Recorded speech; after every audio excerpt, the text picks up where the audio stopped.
Hola, ¿cómo están? Bienvenidos a la primera jornada de educación sexual integral de este 2020 tan atípico, pero acá estamos, siempre cerca, hablando de cosas súper importantes y en este caso nos toca hablar de las infecciones de transmisión sexual. Este material tiene audio. La intención es que ustedes puedan escucharnos y recorrer el material juntos y de esta manera sentirnos un poco más cerca y que no sea solamente lectura. Así que gracias por estar ahí y empecemos el recorrido. Pero ¿por qué es súper importante hablar de estos temas? Prácticamente por tres puntos. El primero tiene que ver con que las infecciones de transmisión sexual afectan a todas las personas sexualmente activas por igual, independientemente de su orientación sexual o de su identidad de género. En segundo punto, porque es nuestro derecho recibir información que sea certera, que sea científica y que esté a nuestro alcance poder entender para prevenirlas, diagnosticarlas y tratarlas a tiempo. Todo esto tiene una única finalidad: tomar decisiones para poder vivir una vida sexual plena, placentera y libre de infecciones de transmisión sexual. ¿Cómo ingresan a nuestro cuerpo? ¿Cuáles son las vías de transmisión de estas infecciones? Bueno, hay varias.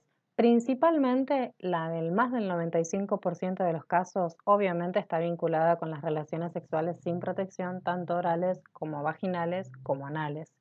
También otra vía de transmisión puede ser por la sangre directa. Si está la sangre contaminada con el virus o con la bacteria, puede haber transmisión y también se puede transmitir por elementos punzantes compartidos. Por ejemplo, en la Gillette, en el caso de las agujas de los tatuajes o de los piercing. Bueno, después vamos a ampliar un poquito más.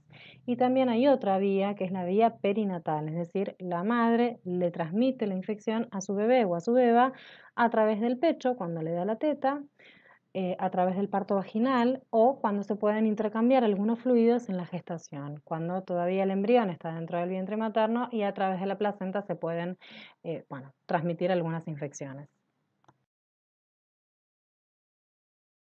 Bueno, acá vamos a hablar un poquito de biología, pero es un poquito nada más, se los prometo. ¿Infección o enfermedad? Ustedes saben que antes se les decía ETS a las enfermedades de transmisión sexual. Hoy no se dice más así, se dice infecciones de transmisión sexual. ¿Por qué? ¿Cuál es la diferencia? Bueno, en principio, porque tenemos que saber que no todas las infecciones llegan a enfermedad. Los dos casos más conocidos en este tema es el VPH o el HPV, como ustedes lo conocen, el virus del papiloma humano, que hay muchos tipos, hay muchas cepas y no todas producen enfermedad, ¿sí? Y el otro de los casos es el VIH o HIV, el virus de la inmunodeficiencia humana, que con un buen diagnóstico y tratamiento no llega a la enfermedad que es el SIDA. Recuerden que no es lo mismo el VIH, ser VIH positivo que tener SIDA, ¿sí? Si hay dudas en ese caso, nos escriben y hacemos otro video o les explicamos cuál es la diferencia. Y otra de las cosas muy importantes en las infecciones es que muchas veces no presentan ningún síntoma, es decir, yo puedo tener esa infección y no tengo ningún síntoma, no me duele nada, no me pica nada, no hay nada que a mí me alerte que tengo esa infección, ¿sí? Entonces yo sigo teniendo relaciones sexuales sin protección con otras personas y sigo transmitiendo esta infección hacia otras personas, ¿sí? A diferencia de la enfermedad, cuando hablamos de enfermedad decimos que la noxa le ganó a nuestro cuerpo, le ganó a nuestro sistema inmunológico. Hay tantas copias de ese virus que nuestro sistema inmunológico ya no puede defenderse y es ahí donde tenemos la enfermedad. Por ejemplo, en el caso del VIH tenemos SIDA, ¿sí? Siempre, en todos los casos, la enfermedad presenta síntomas. Cuando pasa esto, es mucho más complicado poder curarla en el caso de que se puedan curar y en el caso de que no se puedan curar, bueno, el escenario se complica mucho más, después lo vamos a ver, ¿sí? Los típicos casos son el del VPH, el SIDA, algunos cánceres asociados al SIDA, hay uno que se llama sarcoma de Kaposi, muy conocido, y la sífilis. ¿Todo esto para qué, chicos y chicas? Presten atención. Hay que sacarle el cuco al miedo de tengo VIH, no me quiero enterar, no sé qué hacer si tengo, si no tengo. Siempre es importante saber. el diagnóstico temprano es vital para tratar estas infecciones y en muchos casos, les juro, les prometo, curarlas. Entonces, cuanto más rápido sé que tengo una infección de transmisión sexual, más rápido puedo acceder al tratamiento y curarme. Y en el caso de que no tenga cura, como por ejemplo el VIH, más rápido accedo al tratamiento para tener una mejor calidad de vida y nunca desarrollar la enfermedad del SIDA, ¿sí? Esto es muy importante. El diagnóstico temprano es vital. ¿Por qué hablamos de infecciones de transmisión sexual y no hablamos de infecciones de contagio sexual? Vamos a ver cuál es la diferencia. Cuando hablamos de contagio, hablamos de que el agente patógeno, la bacteria, el virus, el parásito, lo que sea, vive por fuera de nuestro cuerpo y se encuentra en el ambiente. Nosotros somos los que tomamos contacto con esta noxa, ¿sí? Por ejemplo, para tener cólera, yo tengo que tomar agua contaminada con la bacteria del cólera. Para tener gripe, por ejemplo, uno de los modos de contraer gripe es tocando superficies contaminadas con el virus o la bacteria, no lavarme las manos, llevarme las manos a la boca, a la cara, a los ojos, a la nariz y de ese modo ingresa la noxa a mi cuerpo y genera la enfermedad de gripe. Otro de los modos es a través de un animal portador. Los dos casos más problemáticos que tiene nuestro país es el caso del dengue, que es transmitido por un mosquito, y el caso del Chagas, que es transmitido por una vinchuca, que es un animal muy parecido a una cucaracha. A diferencia de la transmisión, que cuando tenemos transmisión de una enfermedad, siempre es necesario el contacto con otro cuerpo o con el fluido de otro cuerpo, por ejemplo la sangre, por ejemplo el flujo vaginal, ¿sí? Entonces, esta es la buena noticia si se quiere de las infecciones de transmisión sexual, que como se transmiten por el contacto con otro cuerpo, bueno, se pueden prevenir. La bacteria de la sífilis yo no la voy a encontrar en el agua. La bacteria que produce gonorrea no la voy a encontrar en el aire. Siempre tiene que haber contacto entre los cuerpos o fluidos. Ojo, no todo contacto transmite infecciones de transmisión sexual. Sabemos que los abrazos, sabemos que los besos, sabemos que el mate, ¿sí? No transmiten infecciones de transmisión sexual. Voy un cachito para atrás. Hay una que sí, transmite, que es el herpes simple, después lo vamos a ver, que es la única infección de transmisión sexual que se contagia a partir de los besos, pero después todas las demás no. La información que vamos a ver en esta diapositiva es meramente biológica, pero está bueno saber también que estas infecciones de transmisión sexual tienen distinta naturaleza. Prácticamente son tres las naturalezas biológicas que vamos a encontrar. La primera son las bacterias, ¿sí? Son seres unicelulares, son procariotas, se reproducen por sí mismos y las enfermedades típicas bacterianas son la sífilis, la gonorrea y la clamidia. También podemos tener infecciones transmitidas por parásitos, ¿sí? La más común es la tricomoniasis y también se pueden reproducir por sí solos, pero son organismos eucariotas a diferencia de las bacterias que eran procariotas. Y por último tenemos el complejo macromolecular de los virus. Recuerden que no son seres vivos, que necesitan de la maquinaria celular de otros seres vivos, no pueden reproducirse por sí solos, perdón, y los ejemplos más típicos de las infecciones de transmisión sexual son el virus de la inmunodeficiencia humana, el virus del papiloma humano, el virus de la hepatitis B, el virus de la hepatitis C y el virus del herpes simple, este que yo les comentaba que se podía transmitir a partir de los besos. Hasta acá vamos a hacer un repaso de lo que estuvimos viendo. Dijimos que había infecciones producidas por bacterias, como la sífilis, la gonorrea y la clamidia. Había infecciones producidas por parásitos, como la tricomoniasis. Y había infecciones producidas por virus, como el VIH, el herpes, el VPH y la hepatitis B y C. ¿Cuáles son las diferencias en cuanto al tratamiento? Miren, las infecciones producidas por bacterias y por parásitos son muy fáciles de curar con antibióticos y con antiparasitarios. Con un diagnóstico a tiempo, son muy fáciles de curar. En el caso de las infecciones producidas por virus, como el VIH y el herpes, se tratan, tienen su tratamiento, pero no se van del cuerpo, no tienen cura, ¿sí? Pero con un buen tratamiento hay una buena calidad de vida. Y en el caso del HPV y de la hepatitis B y C, son casos particulares, porque va a tener que ver mucho con la inmunidad de la persona, con distintas características que hacen a la edad. No es lo mismo que a una persona le agarre HPV a los 14 que a los 50. Bueno, hay distintas variedades, incluso con las hepatitis B y C, que también tiene que ver con la condición del hígado. Bueno, son casos muy particulares de cada persona, por eso las dejamos aparte. Hay algunas cosas muy importantes que ustedes tienen que saber. Vamos a hablar un poco de sífilis. La sífilis, recuerden que era una infección producida por una bacteria, tiene 3 momentos o 3 fases. En la primera fase aparece un chancro sifilítico, que es como un grano rojo de bordes lisos que no duele, que no pica, que no molesta, y la persona piensa que se le va a ir solo, ¿sí? Efectivamente se le va solo. Después de unos días se va y no deja ningún registro. Por eso la persona no consulta al médico. ¿A dónde va a estar este primer chancro, este primer grano? Va a aparecer por donde ingresó la bacteria. Si fue por sexo oral, se verá por la boca. Si es sexo vaginal, se verá en la vagina. Y si es sexo anal, se verá en el ano. Una vez que desaparece este primer grano, este primer chancro, aparece la segunda fase de la enfermedad, que es donde aparecen las manchitas rojas en la piel, muy chiquititas, en la palma de las manos y en la planta de los pies fundamentalmente. Pueden aparecer en otro lado, pero generalmente aparecen en la mano y en los pies, con las mismas características. No pica, no arde, no molesta, entonces la persona no consulta con un profesional de la salud. Acá es donde entra en periodo de latencia. ¿Qué quiere decir? La enfermedad la tenemos adentro del cuerpo, pero durante un montón de años no se manifiesta. No hay ningún síntoma, no hay ningún signo, nada que nos llame la atención. Hasta que entra en una tercera fase después de varios años, pueden ser de 4 a 8, 7, 9, dependiendo de la persona y el sistema inmunológico de esta persona, en el que aparece la tercera fase y es acá donde hay severos problemas, porque la bacteria de la sífilis afecta principalmente al sistema nervioso y al corazón y genera daños que son irreversibles. Por ejemplo, ceguera, daños en los nervios, parálisis, cardiopatías varias. Entonces, lo que también tenemos que saber es que la sífilis se puede curar en cualquier momento con antibióticos, con penicilina principalmente, se puede curar en cualquier momento de la enfermedad, pero lo que tenemos que tener en cuenta es que los daños que fueron generados son irreversibles. Supongamos que me quedé ciega, por mucho que me cure la sífilis, la ceguera la tengo permanente, ¿sí? Ahora vamos a hablar un poco del HPV.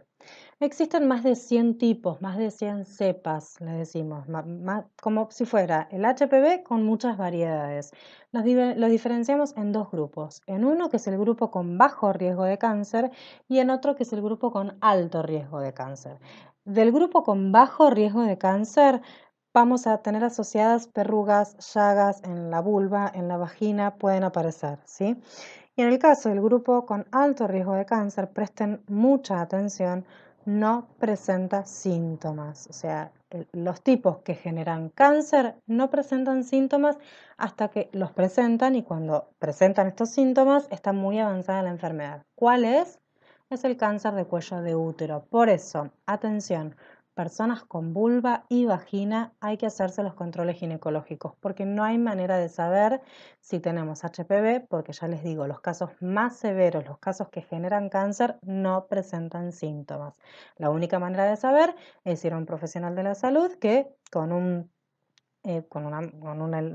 herramienta, una máquina, nos va a ver el cuello del útero y nos va a decir si está todo bien o si hay algo que le llama la atención. Por último, vamos a hablar de algunas cuestiones vinculadas con el HIV, que es muy importante. Recuerden que el VIH no tiene cura.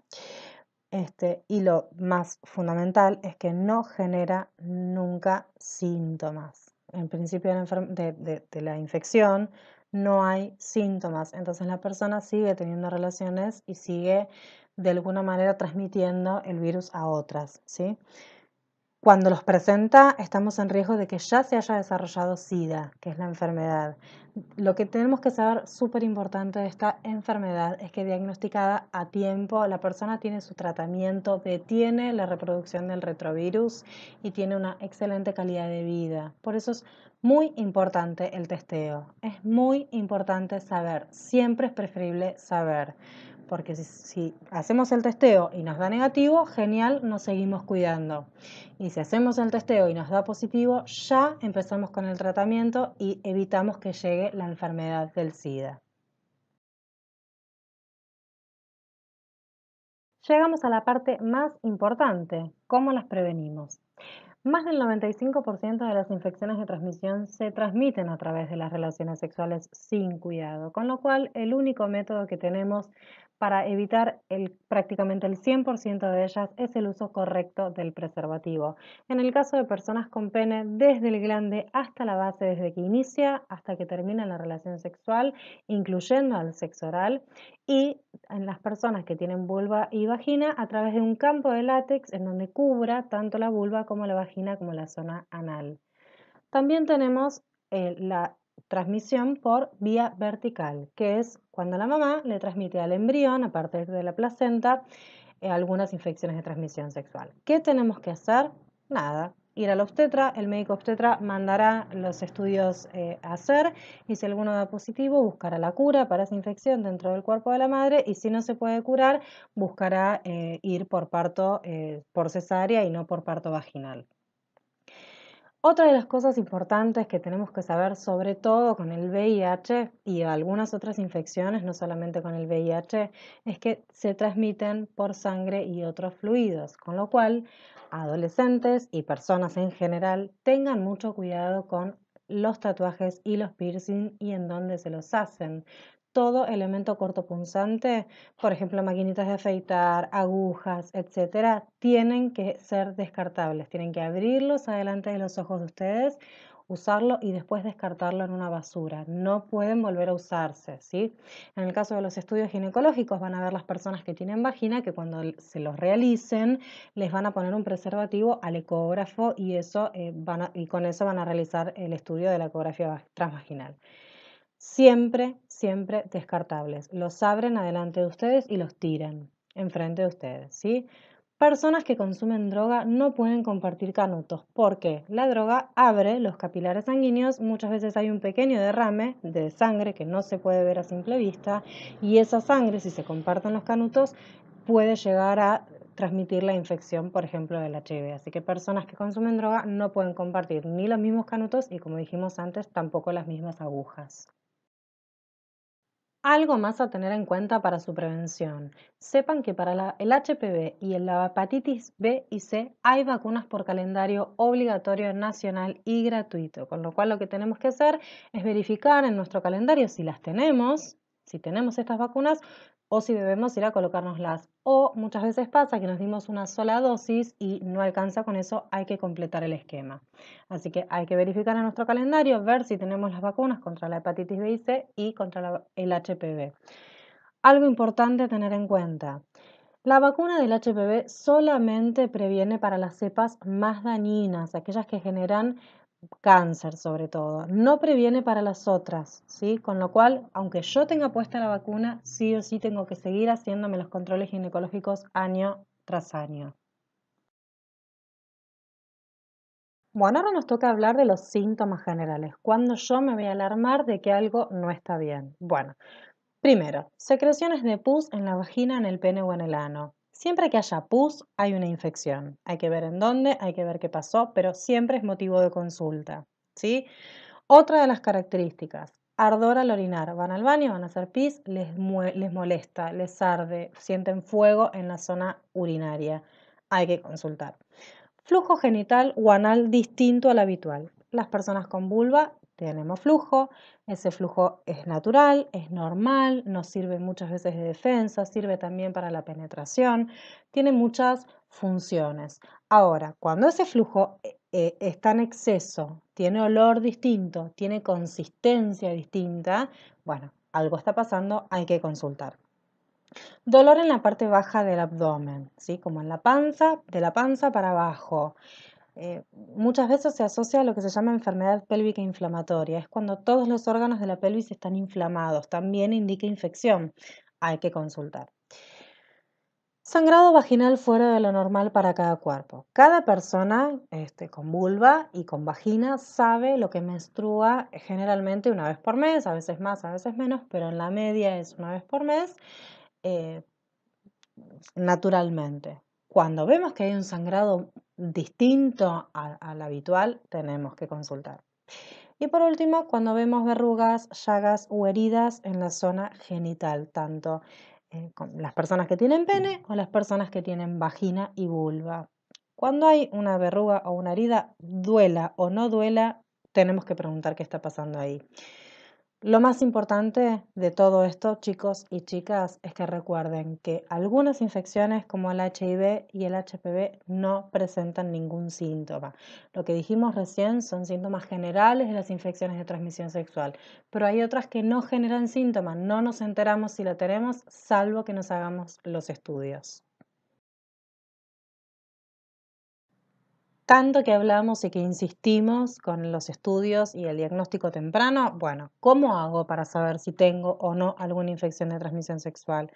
Hay varias vías. La primera es ir al médico y solicitarle una orden para las infecciones de transmisión sexual. Yo se la tengo que pedir. No son análisis de rutina, no me los va a pedir salvo que yo se lo explicite. Así que vayan y díganle que quieren hacerse los estudios de las infecciones de transmisión sexual. Esa es una vía. Después tenemos otra, que son los test de VIH rápido, que también sirve para la sífilis, diagnostica sífilis. Son unas tiritas, le sacan una gotita de sangre, son muy rápidos, son muy eficientes y se realizan en todos los centros de salud y hospitales de manera gratuita, ¿sí? Importante, no hace falta ir con un mayor. Si quieren ir con una amiga, con un amigo, con una hermana, pueden. No hace falta ir con un mayor. Es confidencial y sobre todo gratuito, ¿sí? Hay algo que tienen que tener en cuenta que se llama periodo ventana. ¿Qué es? Miren, si yo tengo relaciones sexuales sin cuidado hoy y voy en una semana y me hago el test, probablemente me dé negativo. No importa si tengo o no tengo alguna infección, el HIV o sífilis, me va a dar negativo porque no le di tiempo al virus o a la bacteria de reproducirse en mi cuerpo. Entonces, me va a dar negativo por más que la tenga. Si pasan 2 semanas es exactamente lo mismo. El periodo de ventana es el periodo mínimo que tengo que respetar para que el test sea confiable. En este caso son 30 días. Antiguamente eran 60, ahora sabemos que son 30. Es decir, si yo tuve relaciones sexuales hoy, hasta dentro de un mes, no me voy a hacer el análisis porque por más que me lo haga antes, puede ser que me dé un resultado que no es. Tengo que esperar un mes y recién ahí me lo hago. A eso se llama periodo de ventana, ¿sí? Y otra de las cosas súper importantes para las personas con vulva y vagina es que tienen que realizarse los controles ginecológicos, como veníamos hablando del HPV. El HPV se ve a través del Papa Nicolau y la colposcopía, que son 2 estudios, ¿sí?, que hacen las ginecólogas y los ginecólogos. ¿Cuáles son las conclusiones de lo que estuvimos charlando hasta ahora? Bueno, en principio es saber que si nos protegemos de las infecciones de transmisión sexual y las evitamos, vamos a lograr tener una vida sexual placentera y mucho más plena, ¿sí? Si hay alguna duda, si no lo sabemos, si corremos el riesgo, si queremos estar tranquilos, hagámonos los tests. Siempre es mejor saber. Cuanto más rápido nos enteremos, más rápido podemos hacerle frente al problema. Muchas de ellas se curan y otras, con el diagnóstico temprano, tienen un buen tratamiento para tener una buena calidad de vida y evitar llegar a la fase enfermedad. Por eso siempre es mejor saber y hay que acercarse y hacerse los tests. Los preservativos son, por el momento, el único método que nos protege de ellas. No hay otro, así que hay que usar preservativo. Para las personas que tienen pene, desde el glande hasta la base, desde el inicio de la relación sexual hasta el final, y para las personas que tienen vulva y vagina, siempre cubriendo toda la zona genital. Recuerden que los pueden conseguir gratis en todos los centros de salud y hospitales sin límite de edad. Pueden ir solos y nadie les puede pedir su identidad ni restringir la cantidad de preservativos que les dan. Es el derecho de ustedes. Si esto no pasa, pueden llamar a la línea de salud sexual y reproductiva y denunciar el caso, ¿sí? Tengan en cuenta también, del mismo modo que pueden pedir preservativos, que pueden pedir lubricantes. Además de otorgar mayor placer, previene las lesiones de las mucosas, que es por donde ingresan las noxas que generan las enfermedades. Y así es como llegamos al final de esta parte de la jornada. Gracias por haber estado ahí y compartido con nosotras este material. Esperamos que les haya gustado, que les haya servido. Cualquier consulta que tengan, cualquier duda, cualquier cosa que no se haya entendido o que quieran preguntar, nos mandan un mail al equipo ESI, que nosotras en cuanto podamos se lo contestamos. Quédense en casa, cuídense mucho, les mandamos un beso enorme. Ojalá falte poquito para volver a vernos.